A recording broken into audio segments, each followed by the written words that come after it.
Vamos começar pontualmente às 8 horas da noite. São 8 horas e 1 minuto, horário de Brasília, Distrito Federal. Eu saúdo vocês, meus amigos de todo o Brasil, do Oiapoque ao Chuí. Eu saúdo vocês do Mato Grosso do Sul, do Mato Grosso, do Paraná, do meu Paraná, da minha República de Curitiba, do Pernambuco. Já temos aí 3 mil pessoas nos assistindo simultaneamente. Vai subir muito mais aí esse número. Faço uma saudação geral a todo o Brasil e quero dizer para todos vocês que hoje nós vamos trazer informações que certamente vão mudar o rumo da história do Brasil.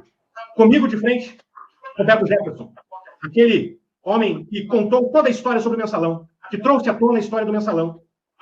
Temos já 15 mil pessoas nos assistindo. Muito obrigado pela audiência. E compartilhe esse vídeo, porque certamente hoje nós vamos ter um marco na história do Brasil. Roberto Jefferson, delator do Mensalão, começou em Roberto Jefferson, que está aqui comigo, a prisão de Luiz Inácio Lula da Silva, feito pelo juiz Sérgio Moro. Começou por Roberto Jefferson, no Congresso Nacional, quando ele contou o esquema de corrupção, que culminou também, futuramente, no impedimento de Dilma Rousseff. Roberto Jefferson é presidente nacional do PTB, um dos principais partidos do Brasil, e eu faço a saudação inicial, Roberto Jefferson, pedindo que você conte um pouco sobre o PTB. Quando é que o PTB surgiu? Quantos inscritos tem na agremiação? Quantos deputados? Quantos senadores? Para que as 20 mil pessoas que estão online com a gente nesse momento entendam quem é que está falando com o Brasil. Muito boa noite. Boa noite, Eustáquio. É um prazer falar a essa grande rede de audiência que você tem. Você é um jornalista conservador, é um jornalista investigativo, e na mídia social você conquistou muito respeito, muita fidúcia, muita confiança, muita credibilidade. Eu fico engalanado, fico honrado de poder dar entrevista a você de Curitiba, que é uma cidade cujo prefeito driblou o coronavírus. Curitiba não fechou. O Rio fechou, São Paulo fechou, Porto Alegre fechou, Belo Horizonte fechou. E Curitiba, que é um exemplo, continua funcionando.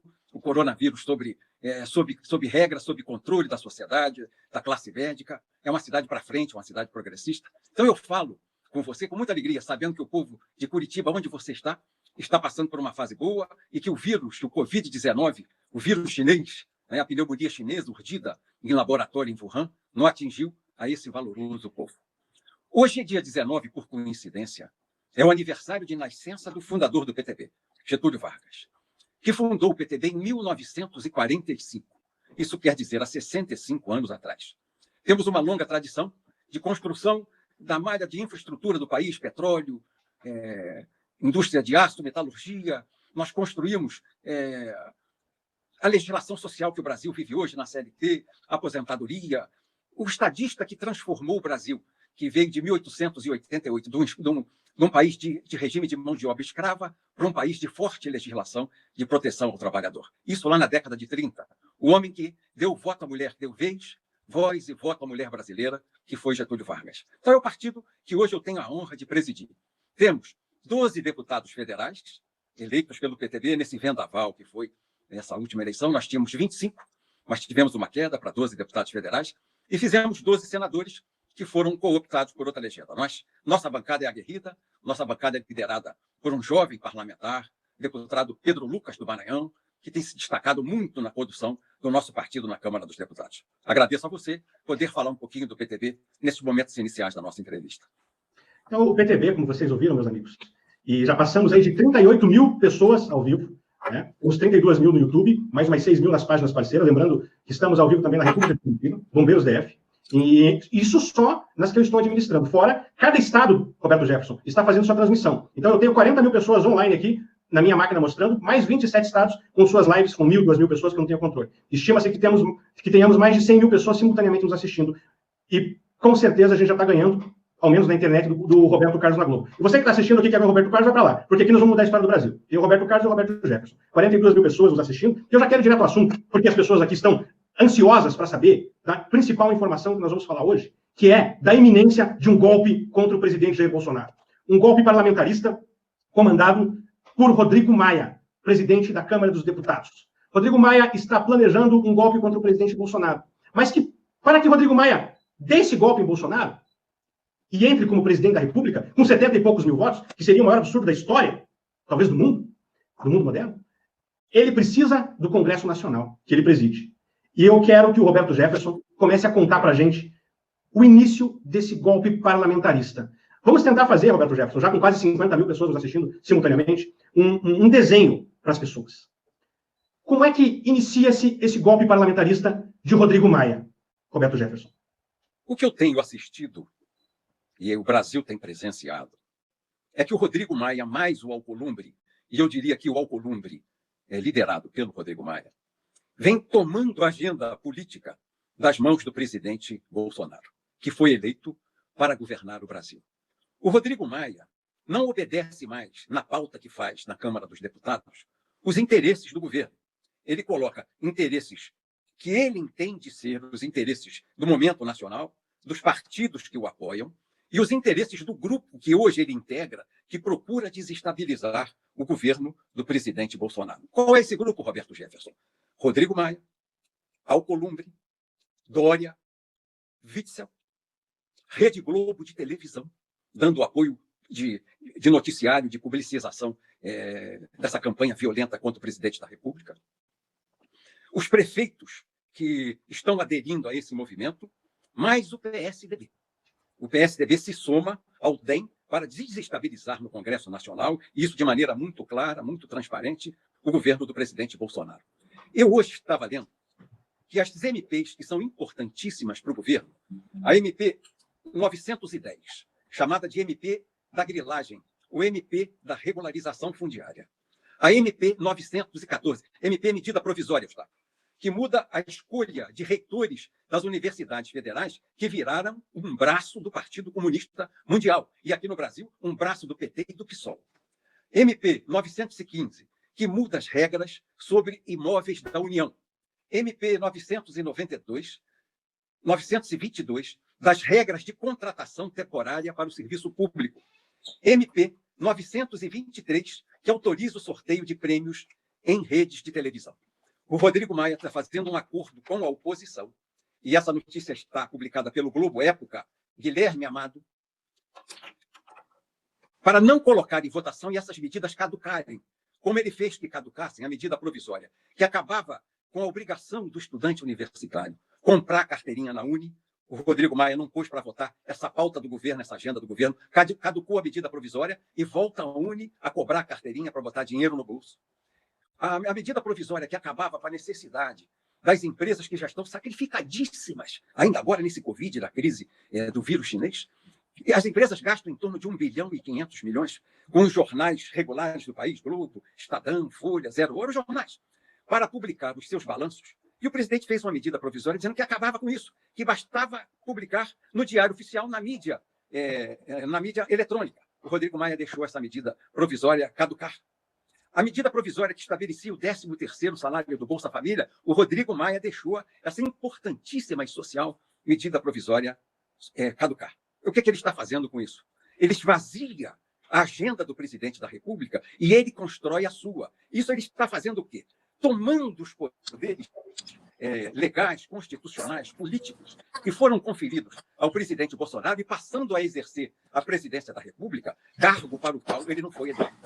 Esse enfraquecimento do presidente da República pode gerar o impeachment. O presidente Bolsonaro está tranquilo porque nunca seria empichado por corrupção, como foi a Dilma, seguidora do Lula, que fez o governo mais... Roberto Jefferson, deixa eu te interromper, vou fazer uma pergunta nesse meio aí. Já está com a gente aqui o Paulo Generoso, da República de Curitiba, que também vai fazer uma pergunta. Eu vou pedir para ele fechar o áudio dele, colocar no mute, por enquanto, até ele poder falar. Mas você falou que o presidente da República não poderia ser impeachmentado por ato de corrupção. Você foi colega de parlamento do Bolsonaro, Roberto Jefferson. Como é que Bolsonaro era no parlamento? Ele tinha fama de pegar dinheiro lá, de fazer acordo? Eu fui colega só, não fui líder dele. Ele era do PTB quando eu era o líder da bancada do PTB. Sempre foi um homem sério, sempre foi um homem honrado, de posição e de opinião. É um homem correto. O Bolsonaro, eu posso dizer a você, que não faz esquema com empresa estatal, não faz esquema com empresa pública, nunca fez. E sempre teve uma atuação muito independente, muito correta e muito séria. Eu fui líder dele. Ele era deputado federal do meu partido, do PTB, e eu era o líder da bancada. Sempre tive por ele uma profunda admiração e confiança, porque ele era um homem correto, respeitando o voto que recebeu e o mandato abençoado que o povo lhe outorgou. Temos aí 81 mil pessoas nos assistindo simultaneamente. Eu acho que é um dos recordes nas lives políticas aí da história do Brasil. Eu queria entender bem, porque tem que ficar claro aqui para a população do Brasil. Tem que ficar claro. Você ouviu alguma vez Bolsonaro, na Câmara, falar de toma lá da cá, receber R$1.000, R$10.000, R$100.000 de propina, não foi nos 28 anos dele como deputado, porque você foi líder dele enquanto ele estava no PTB. Mas, Bolsonaro, você foi o delator do Mensalão. Bolsonaro não participou disso, não tem histórias disso. E já temos aí 80 mil pessoas nos assistindo, e depois que você responder essa pergunta, eu já vou pedir para o Paulo Generoso para formular a pergunta dele, lembrando que hoje, compartilhe essa live aí, meus amigos, nós vamos fazer o desenho do golpe de Rodrigo Maia, que é iminente. Roberto Jefferson sobre Bolsonaro. Ô Eustáquio, se o Bolsonaro tivesse um rabinho piquititinho assim, ó, pequenininho que fosse, o que você acha que a TV Globo estaria fazendo com ele agora? Essa desenvoltura do Bolsonaro, essa coragem cívica, né? esse denoto, essa explosão de uma ira santa contra a corrupção, o Bolsonaro pode fazer sem nenhum medo de ser atingido. Tivesse uma pequena marca, um pequeno erro, um rabinho pequenininho que fosse, e a TV Globo já estava tentando desmoralizá-lo aos olhos do Brasil e do mundo. O Bolsonaro é um homem correto, nunca roubou e agora no governo.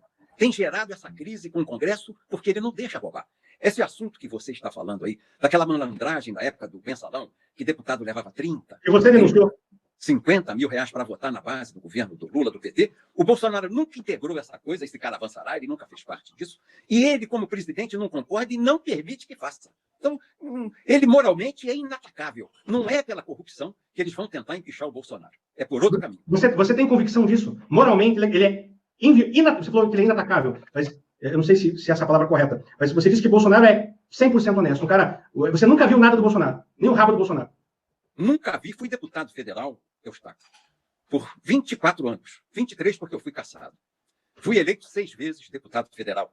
Nunca ouvi. Você podia dizer assim, ouvia dizer o seguinte, até na reunião da bancada do PTB, o Bolsonaro é teimoso, ele não acompanha a liderança, o Bolsonaro é cabeça dura, o Bolsonaro é muito briguento, isso a gente ouvia falar. Mas você nunca ouviu dizer do Bolsonaro que ele apresentou um projeto com segunda intenção, que ele fez um discurso malicioso ou que buscou se locupletar de alguma maneira do seu mandato como deputado federal. Nunca. Na minha época de deputado federal, dou esse testemunho de público a você e aos seus ouvintes e seguidores, nunca ouvi qualquer palavra que arranhasse a dignidade do presidente Bolsonaro. Olha só, o Roberto Jefferson está dizendo que Bolsonaro é, segundo ele, incorruptível. Incorruptível. Esse é o presidente da República que nós temos hoje. Com mais de 90 mil pessoas nos assistindo simultaneamente. Tenho convicção que esse é um recorde. E peço que você que está nos assistindo compartilhe, porque a gente nem começou a falar ainda. Hoje, eu tenho convicção que nós vamos mudar a história do Brasil. E eu vou pedir para vocês, já que a gente está com quase 100 mil pessoas, daqui a pouco a gente vai bater 100 mil pessoas, eu vou pedir para você que está me assistindo compartilhar, para a gente chegar a 100 mil pessoas, para a gente mostrar para a Globo, para a Folha, para o Estadão, que nós temos mais audiência que eles. Aliás, eu faço um desafio agora para a Folha de São Paulo, o Estadão, o Globo, todos juntos, fazerem uma live, se eles tiverem 10% de audiência, eu saio daqui. E eu já passo para o meu amigo Paulo Generoso, da República de Curitiba, fazer uma pergunta para Roberto Jefferson. Boa noite, Oswaldo. Boa noite, presidente Roberto Jefferson. Boa noite, brasileiros aí, todos que estão assistindo, principalmente os seguidores da República de Curitiba, todos os seguidores das outras páginas também. Inclusive, algo que nós estamos fazendo hoje que não existe na China, essa liberdade das mídias sociais. E é isso que tem ajudado a mudar o nosso país. A minha pergunta é o seguinte: nós elegemos o presidente Bolsonaro para realmente derrotar o sistema político corrupto brasileiro. O modus operandi, antes do Bolsonaro, era assim que fosse eleito, antes mesmo de assumir, se reunir com os presidentes de partidos, né, do qual o senhor é um dos presidentes, e dividir o governo. E, basicamente, a gente sabe que o PT não roubou sozinho, teve a conivência, né, de outros partidos também,